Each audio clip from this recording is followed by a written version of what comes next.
Hey guys, World News 156. A 90-year-old man was arrested for feeding the homeless, and the Tampa Bay Times is calling it a silly response to the real problem.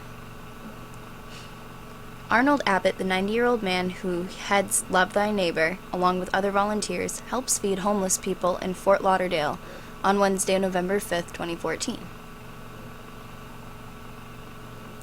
This man is guilty. Of this, there is little doubt. Police watched recorded video and apprehended him in the act. After all, he was pretty conspicuous.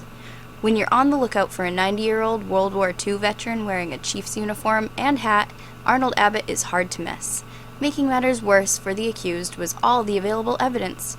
Pasta with cubed ham, lots of it. And, quite brazenly, white celery onion sauce too. Abbott now faces 2 counts of breaking a week-old Fort Lauderdale ordinance, each charge carrying a possible 60-day jail term and $500 fine. His suspected crime? Feeding the homeless. I do not mean to make light of the situation. Not for Abbott, not for Fort Lauderdale officials, and certainly not for the tens of thousands of homeless people in the state. Whether you approach from a compassionate or callous point of view, you most likely agree that homelessness is a huge problem in society. The hardened perspective says that do-gooders like Abbott only encourage the homeless to continue loitering in downtown parks and other public spaces. The softer approach says that ignoring or criminalizing homelessness is not going to make it go away. I don't know if anyone has the perfect answer, but I'm pretty sure what they're doing in Fort Lauderdale is not it. Having done this work for 3 decades, I've never seen a city pass so many laws in such a short period of time attacking the homeless, says Michael Stoops, Director of Community Organizing for the National Coalition of Homeless in Washington, D.C. The food sharing law Arnold got caught up in is just the most egregious.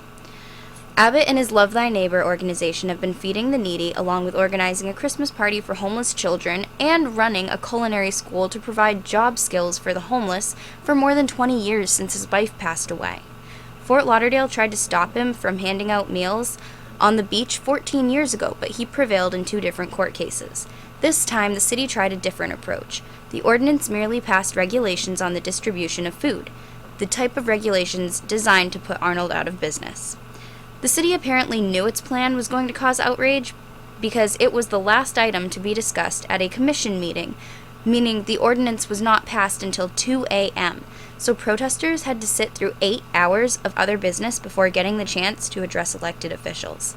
The National Coalition of the Homeless says that Fort Lauderdale has joined a growing list of cities that have passed or are considering laws banning the sharing of food in public.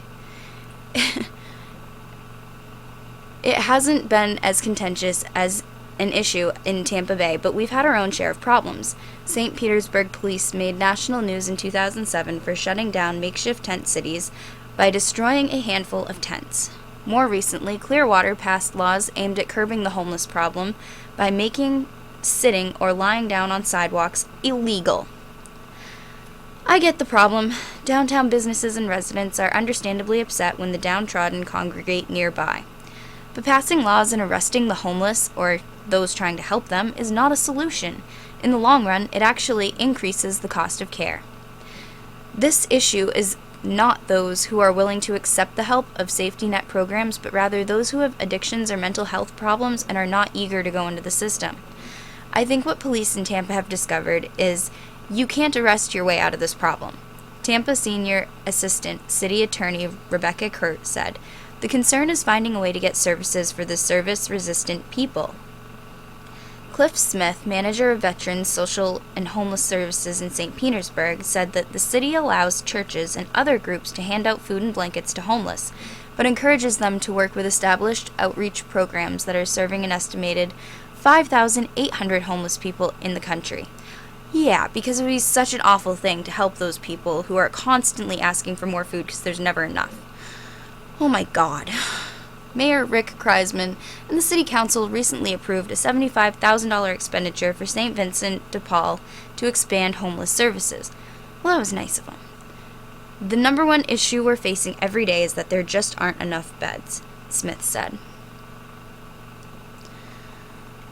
Can you believe that? They arrested a 90-year-old World War II veteran for feeding the homeless. Can our society get any more totally insane? I mean, what is going on? Leave your comments and thoughts below.